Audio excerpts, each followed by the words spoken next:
Елді елеңдеткен кеден одағы бізге не берді? Ресей, Беларусиямен бірігіп Қазақстанда жасалған атты тауарды шетелге танытамыз деп жүріп, халықтың сөлін сорып жүрген жоқпыз ба?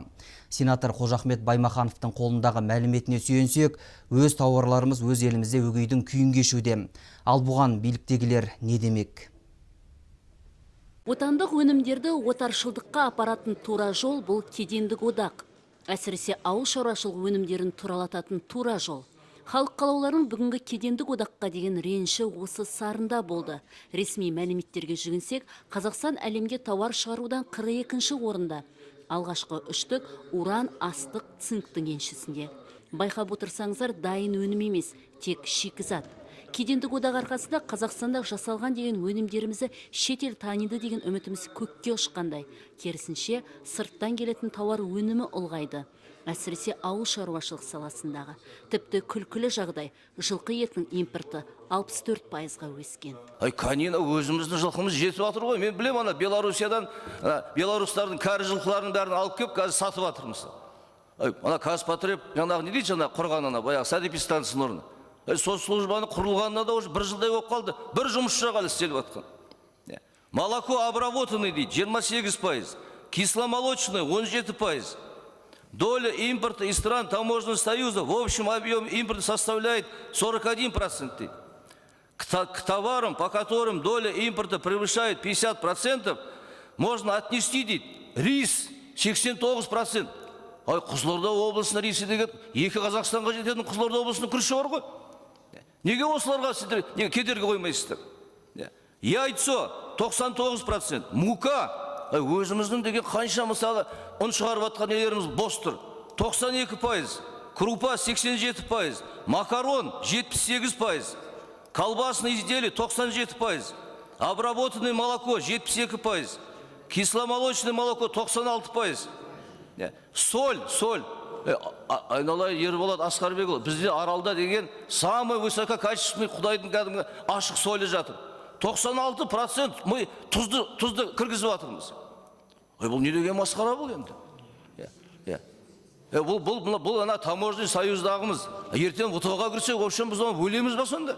Ауыл шаруашылық саласына шүйліккен бүгін тек сенатор Баймаханов мырза ғана емес. Бұл министрліктің қызмет ету сапасына көңілі толмай жүрген сенаторлар жаңа үкімет басшысы келіп, кадр мәселесін бір жолға қояма деген үміттерінде жасырмады. Отандық ауыл шаруашылық өнімдерін қолдайтын бағдарламалардың саны барда сапасы жоқ. Ресей мен Аргентинадан келетін ет өнімдерінің кедендік баж салығы төмендігінен нарықты жаулап алған. Сонда біздің шаруаларымыз қалай күн көрмек?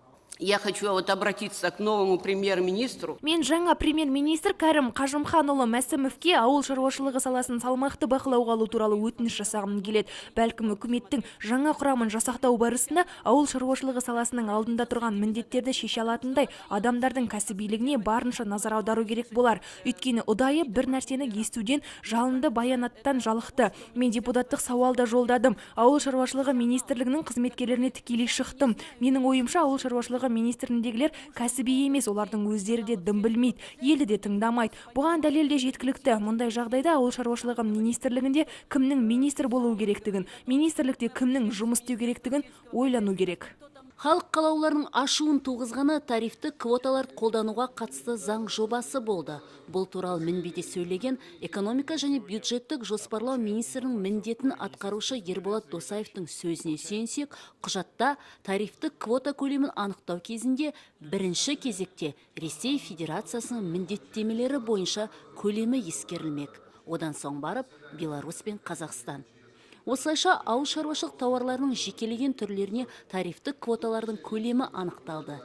Ет өнімінің импорты мен экспорттық әлеуеті нақтыланды. Құстың етіне 110 мың тонна осы жылға қойылған 2014 жылға. Шошқан етіне 9700 тонна и 15,3% мың тонна ол сиырдың етіне. Бүгін сұрақтар қойып отыр ғой, 2016 жылғы соңына шейін экспортқа сондай объем экспортқа шығатын ет бола ма, болмай ма деп. Ол сұрақтар дұрыс. Алдын айтқан, қазір осы ауыл шаруашылығы министрлігімен біз сол жұмысты өткізіп жатырмыз. Енді өзгерістер көп, өздеріңіз білесіздер, экономикада өзгерістер бар.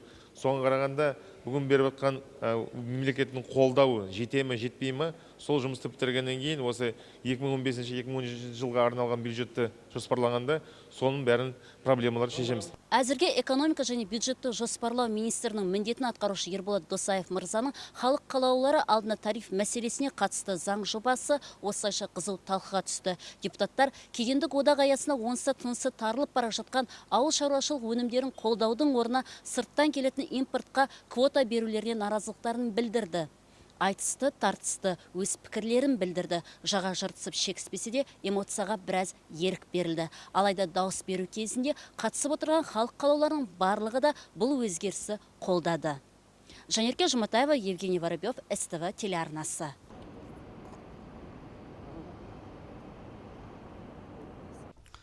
Қарағанды облысы Көкпекті кентінде төтенше жағдайды жою бойынша жұмыстар жалғасуда. Дүйсенбіге қараған түні Көкпекті су қоймасының бөгетін су шайып кетіп, нәтижесінде бірталай үйлер су астында қалған. Төтенше жағдайдан 5 адам қаза тауып, суық судан тоңып қалған тағы 6 адам ауруханаға жатқызылды. Мынау бүгін таңертең төтенше жағдай орын алған жерден түсірілген алғашқы бейнелер. Түсірілімнен Көкпекті кентіндегі барлық құрылыстың дерлік су астында қалғаны анық көрінеді. Қарағанды облысындағы төтенше жағдай орын алған жерде төтенше жағдайлар министрі Владимир Башконың басқаруымен су тасқынының зардаптарын жою штабы құрылды.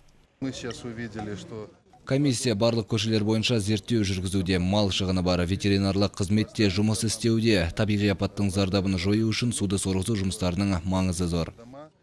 Жүргізілген жұмыс нәтижесінде Көкпекті ауылынан 125 адам құтқарылған. Мектеп асханасында тамақтандыру жұмыстары ұйымдастырылды. Құлаған үйлер мен зардап шегушілердің шығынын билік өз мойнына алады. Көкпекті ауылында медициналық пункт орнатылды. Қазір 8 72 12 788 686 нөмірі бойынша қауырт желі арқылы психологтар жұмыс жүргізіп жатыр. Қарағанды облысы төтенше жағдайлар департаменті дағдарыс орталығының телефон нөмірлері 8 72 12 330 435, 872 12 330 755. вчера вы видели 18 градусов было. Кеше көрдіңіздер, күн 18 градусқа дейін жылынды. Соның салдарынан қар еріп, жан жақтан су тасыды. Су ағыны екпінінің күшті болғаны сондай, ол бөгетті басып кеткен. Қарағанды облысының Бұқаржырау ауданындағы Көкпекті ауылында тасқын құрбандары санының 5 адамға жеткені расталды. Зардап шеккендердің саны анықталып жатыр. 300-дей үйді су басты, 2 үй ішінара қираған. Жалпы шығын есептелуде. Құқық қорғау органдары тұрақты қадағалау жүргізіп жатыр. Олар тонаушылыққа жол бермеу үшін аулаларды аралап шығып отырады. Халықтың өзі қазір бәрі өлшеп жатыр. 40 сантиметрдей су түскен қазіргі жағдайда. Енді таң атқанша күтеміз енді. Дежурство қойылған. Күннің жылып кеткен, түнде жауын болды. Түнде 10 градус жылы болды. Бүгін күндіз 15 градус. Сондықтан осындай жағдай болды. Қарағанды облысының әкімі Бауыржан Әбдішев төтенше жағдайлар министрі Владимир Башкомен бірге су басқан аумақтарды шолып шықты. Тұрғындармен кездесіп, олардың ешқайсысының жәрдемсіз қалмайтынын айтты. Төтенше жағдайлар министрлігінің мәліметінше сағат 12:00-дегі жағдай бойынша топан судың беті қайтқан. Қазір жертөлелер мен ұралар ғана суға толып тұр. Аулалардан су далаға айдалып жатыр. Арнайы комиссия табиғи апаттың шығынын есептеуге кірісіп кетті. 400 адам қауіпсіз жерге, өзге ауылдардағы туыстарының үйіне көшірілді. Сая Меңдеке, Нұрбек Әділбеков, СТВ. Осы аптада Астанадан Қарағандыға қайырымдылық көмек жіберілді. Су тасқынынан зардап шеккен Қарағанды облысы Көкпекті ауылы тұрғындарына 10 миллион теңгеден астам қаржыға алынған 20 тоннаға жуық тауар жөнөтілді. Оның ішінде киім-кешек, төсек орын және азық-түліктер бар. 5 адамның өмірін қиып, талай адамды баспанасыз қалдырған, тілсіз жаудың зардабын жүздеген отандастарымыз тұтып жатыр. Оларға көрсеткен көмек, елге берген жәрдем. Олай болса бүгін бүкіл астаналықтардың атынан Көкпекті ауылдағы тұрғындарына арнайы көмек керуен жіберіп отырмыз. Бұл көмек шығынның орнын толықтай толтыра алмаса да, судан зардап шеккен ағайынға көмек болар дейді Асан әкімшілігі. Айта кетейік, қазір Көкпектіде құтқарушылар күшейтілген режимде жұмыс істеп жатыр.